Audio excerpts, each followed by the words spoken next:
প্রিয় দর্শক, এই মুহূর্তের সবচেয়ে বড় খবর যে শেখ শাহজাহান তিনি কিন্তু গ্রেপ্তার হলেন। আজ পুলিশ তাকে কিন্তু সেই গ্রেপ্তার করলেন 55 দিন পর, কিন্তু পুলিশ তাকে গ্রেপ্তার করলেন শেখ শাহজাহানকে। এতদিন কোথায় ছিলেন শেখ শাহজাহান? 55 দিন পর আজ অবশেষে গ্রেপ্তার হলেন। সন্দেশখালীর মা বোনেরা তারা কিন্তু দাবিতে নেমেছিলেন, যে সন্দেশখালীর মা বোনেরা একটাই দাবি ছিলেন, শেখ শাহজাহানকে গ্রেপ্তার করলেই কিন্তু সেই সন্দেশখালীতে শান্তি ফিরবে, এমনই অভিযোগ ছিলেন। আজ সেই অবশেষে শেখ শাহজাহান তিনি গ্রেপ্তার। মমতা ব্যানার্জি কি এতদিন কি ভয় পেয়েছিলেন?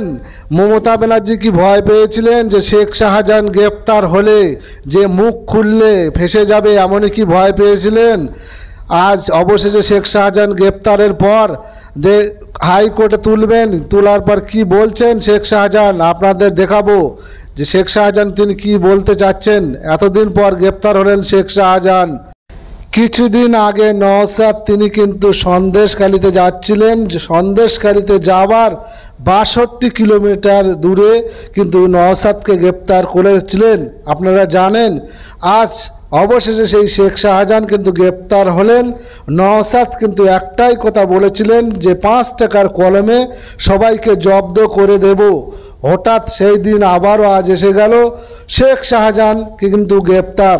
নওশাদ কিন্তু একটাই কথাই বলেছিলেন, সত্যের পথে আছি এবং হাইকোর্টে আমরা দ্বারস্থ করে আপনাদের দুষ্কৃতী যারা আছেন তাদের কিন্তু একে একে জেলে যেতে হবে। অবশেষে শেখ শাহজাহান কিন্তু সেই গ্রেপ্তার হলেন। নওশাদের একটাই দাবি ছিলেন যে সন্দেশখালীর মা বোনেদের উপর যে অত্যাচার করছিলেন যে শিবু হাজরা, শেখ শাহজাহান, তারা কিন্তু সেই ধর্ষণের অভিযোগ নিয়ে কতটা যে মামলা হতে পারে হাইকোর্টে, সেটা আপনাদের সম্মুখে তুলে ধরার চেষ্টা করব। যে সন্দেশখালীর মা বোনেদের একটাই কিন্তু অনুরোধ, তাদের যে ধর্ষণ করছিলেন, অত্যাচার করছিলেন, তাই নিয়ে কিন্তু মামলা কিন্তু অনেকটা এগিয়ে চলেছেন। আপনাদের সম্মুখে তুলে ধরার চেষ্টা করব যে শেখ শাহজাহান তিনি কি রেহাই পাবেন কি না, তেহার জেলে যাবেন, সেই চিত্র আপনাদের সম্মুখে তুলে ধরার চেষ্টা করব।